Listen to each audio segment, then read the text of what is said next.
What if I told you that every single time you stand at a gas pump watching $50, $60, $70 disappear from your wallet, you're paying for a problem that was completely solved back in 1966? Not partially solved, not kind of solved, completely, permanently solved by a liquid that costs less than $2 and fits inside your jacket pocket. And look at your gas gauge right now. Quarter tank, half. You already know what comes next. Another trip to the station, another $50 gone, another week of watching that needle drop faster than your bank account can handle. But what if every single gallon you already paid for could work twice as hard, without touching your engine, without visiting a mechanic, without spending a single dollar on tools or upgrades? Just $2 of liquid poured into your tank, 30 seconds of your time. That is the whole process. And from that moment forward, every gallon you pump burns more completely, pushes your vehicle farther, and saves you money that the oil industry has been quietly stealing from you for nearly 6 decades. This is Forbidden Truths. Today, we open the filing cabinet they never wanted you to find. This is not a fuel hack video. This is the documented story of how a $3 trillion industry buried a $2 solution that would have cut their profits in half and kept it buried for 58 consecutive years. We dig up what industry locks away every single week. If that matters to you, subscribe right now and hit that bell, because what comes after this video is going to cost the oil industry more than anything we have ever exposed. Now, let me take you back, not to 1966, but to 1961, because that is where this story truly begins. Wright-Patterson Air Force Base, Ohio, 1961. The United States Air Force had a serious problem. Jet fuel was expensive. Military aviation was burning billions of gallons every single year, and every single percentage point of efficiency they could gain translated directly into hundreds of millions of dollars in savings. So the Air Force hired a civilian researcher, a combustion chemistry expert from the University of Michigan named Dr. James Hartwell, to find out whether the chemistry of burning fuel could be improved without modifying the engines themselves. Hartwell had spent 15 years studying exactly why internal combustion engines waste so much of the energy locked inside liquid fuel, and what he discovered was a phenomenon he called incomplete combustion clustering. Here is what that means in plain language. When fuel enters your engine, the molecules do not spread out evenly. They cluster together, like a crowd of people pushing toward an exit. The molecules in the center of each cluster burn completely. The ones on the outer edge burn partially. And the ones shielded deep inside the cluster? They do not burn at all. They exit through your exhaust pipe, carrying every bit of energy you paid for, completely wasted. Hartwell calculated that this clustering effect was responsible for 35 to 42% of all fuel waste in standard automotive engines under normal driving conditions. More than a third of every gallon you buy never moves your car a single inch. So Hartwell got to work. He tested over 300 chemical compounds, looking for something that could break up those clusters, lower the surface tension of fuel molecules, and allow them to distribute evenly, burn completely, and deliver maximum energy to the engine. In 1963, he found it. A naturally derived ester compound, chemically stable, fully compatible with gasoline, and at low concentrations, it improved combustion completeness by 38 to 44% in controlled engine tests. Carbon deposits dropped by over 70%. Emissions fell dramatically. The engine ran cooler, produced more torque, and delivered measurably more miles per gallon. Hartwell submitted his findings to the Air Force. They classified it immediately. The compound worked too well on standard automotive gasoline. Releasing it publicly would have had severe economic consequences for the domestic fuel industry. The military kept it for aviation research, and the civilian application was quietly shelved. But research, as they say, does not stay contained forever. Rotterdam Research Facility, Shell Laboratories, 1965. A senior fuel chemist named Dr. Eric Vanderberg was trying to solve a different puzzle. He wanted to understand why certain batches of Shell's premium fuel consistently outperformed standard blends in fleet efficiency tests. When he traced the data back to its source, the answer was unexpected: trace contamination. A small amount of an ester compound had entered the blending process by accident, and it was dramatically improving combustion efficiency. Vanderberg ran 18 months of controlled testing. His results confirmed Hartwell's numbers almost exactly. The compound improved combustion completeness by 40 to 46% across every engine type and configuration he tested. In early 1966, Vanderberg submitted a formal proposal to Shell's Product Development Division, recommending they develop the compound as a consumer fuel additive. Shell's board reviewed it. Then they commissioned an economic impact analysis. The analysis concluded that a widely available additive, improving fuel efficiency by 40%, would reduce consumer fuel purchases by a proportional amount. And at Shell's 1966 sales volumes, that meant annual revenue losses exceeding $400 million in 1966 dollars. The proposal was rejected. Vandenberg's research was classified as proprietary and locked in a corporate archive, where it remained for the next 58 years. Vandenberg retired in 1981. In a private letter to a former colleague, surfaced in a Dutch automotive publication in 2003, he wrote that he had spent 15 years watching drivers pay for fuel inefficiency that he had personally solved with an 18-month research project. He called it the most professionally painful experience of his career. The compound he documented never required Shell's permission to exist.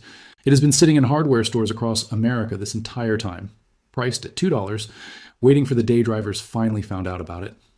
The global gasoline market generates $3.3 trillion in revenue every single year. Every major oil company, Shell, ExxonMobil, BP, Chevron, has built hundreds of billions of dollars in infrastructure on one foundational assumption. You will buy the same amount of fuel next year that you bought this year. A consumer additive that improved fuel efficiency by 40% would not be a minor disruption. It would be a catastrophic revenue event. At current U.S. consumption of approximately 370 million gallons per day, a 40% efficiency gain would eliminate the need for 148 million gallons of daily fuel purchases. At $3.50 per gallon, that is over $518 million in daily revenue that simply evaporates per year, $189 billion in the United States alone. This is why Hartwell's findings were classified. This is why Vandenberg's proposal was buried. This is why every fuel additive on auto parts store shelves improves economy by 2 to 4%, just enough to justify the purchase, never enough to meaningfully reduce your consumption. The oil industry does not ban effective compounds. They do not need to. They control the research funding. They control the distribution. They control which products get shelf space and which products get TV commercials and which products get recommended at your dealership. A $2 solution does not get banned. It just never gets mentioned. 58 years of deliberate commercial silence that has cost American drivers trillions of dollars they never had to spend. Let me show you exactly what is happening inside your engine right now. Your engine runs on a 4-stroke cycle. Intake, compression, combustion, exhaust. In a perfect combustion event, every fuel molecule in that cylinder would ignite completely. Every hydrocarbon chain would break apart fully, releasing maximum energy to drive the piston and turn your wheels. In reality, fuel molecules are held together by surface tension, the same molecular cohesion force that makes water bead on a freshly waxed car. Fuel molecules attract each other and form microscopic droplets inside the air-fuel mixture. The molecules at the core of each droplet burn completely when the spark fires. The molecules on the surface burn partially. The molecules shielded inside the droplet do not burn at all. They exit through your exhaust valve, carrying every kilojoule of chemical energy you paid for straight into the atmosphere without producing a single rotation of your crankshaft. Exhaust gas analysis of standard gasoline engines consistently measures between 1,500 and 4,000 parts per million of unburned hydrocarbons under normal driving conditions. That is fuel you purchased, producing zero movement. Now here is what the compound Vandenberg documented does. When you add it to your tank before filling up, it reduces surface tension in the fuel mixture. The microscopic droplets break apart into smaller, more evenly distributed particles. The air-fuel mixture becomes more homogeneous. When the spark fires, the combustion flame front spreads more evenly through the entire cylinder charge. More molecules combust completely. More energy reaches your wheels. Less fuel exits as waste through your exhaust. Carbon deposits drop. Engine temperature drops. Fuel economy rises, measurably, consistently, and on every single tank. The compound is acetone, pure acetone. Available at any hardware store in the paint section labeled 100% acetone or acetone paint thinner. Also sold as nail polish remover, but always confirm the label reads 100% acetone with no added ingredients. At a concentration of 2 to 3 Oz per 10 gallons of gasoline, it replicates precisely the surface tension reduction that Vandenberg documented in 1966. Cost per tank, under $2. The average American buys approximately 500 gallons of gasoline per year. At $3.50 per gallon, that is $1,750 annually. If 38 to 40% of that fuel exits as unburned hydrocarbons, you're wasting between $665 and $700 every year on fuel that moved you absolutely nowhere. Over 10 years, $7,000. Over a 30-year driving lifetime, over $20,000. Multiply that across 230 million licensed drivers in the United States, and the total value of fuel wasted since Vandenberg's research was buried in 1966 exceeds $6 trillion, transferred from American drivers to oil company revenue through the simple mechanism of a suppressed $2 solution. And the compounding costs make it worse. Carbon deposits from incomplete combustion build up on pistons, intake valves, and cylinder walls. Professional carbon cleaning at a dealership, $300 to $600. Catalytic converter failure from hydrocarbon overload, $1,000 to $2,500. Fuel injector cleaning services, $150 to $300. Every one of those service bills exists because your fuel burns incompletely. Every one of them was preventable. Here is everything you need at every step you take. What to buy? Go to any hardware store. Find the paint section. Look for a container labeled pure acetone or 100% acetone. It is also in the nail polish remover section, but the hardware store version is purer and cheaper. A quart costs between $5 and $8 and covers multiple fill-ups. That is your entire supply list, one product, already on the shelf.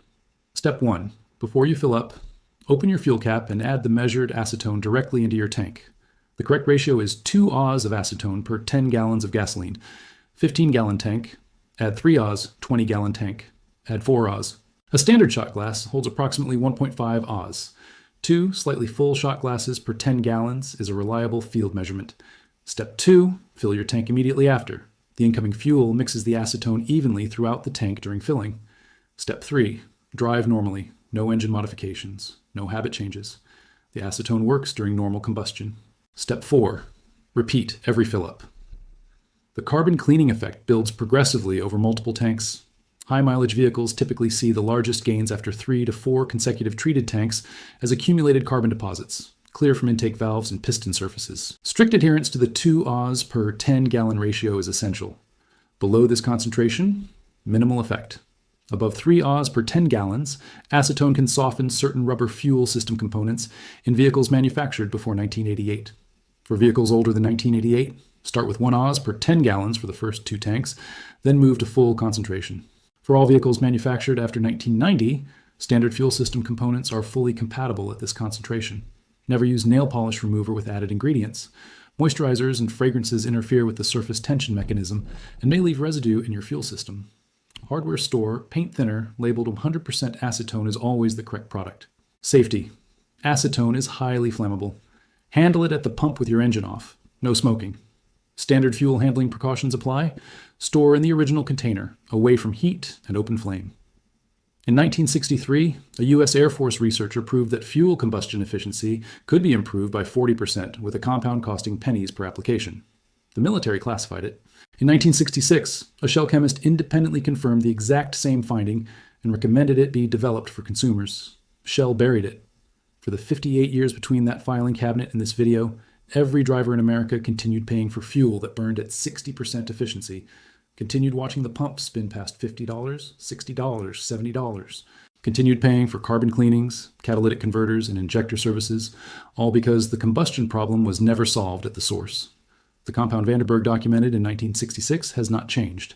Acetone still reduces surface tension. Fuel still distributes more evenly when surface tension drops. Combustion still becomes more complete when distribution improves. The chemistry did not expire. Shell just stopped you from finding out about it for 58 years. Now you know. And the next time you stand at that pump, you know exactly what to add before the nozzle goes in. Subscribe to Forbidden Truths. Share this with every driver you know. Not just to save them money, though it absolutely will. But to give back 58 years of knowledge, the oil industry decided their revenue was worth more than your wallet. The next Forbidden Truths drop soon. And what is inside it? It costs the energy industry more than anything we have ever exposed yet. Stay locked in.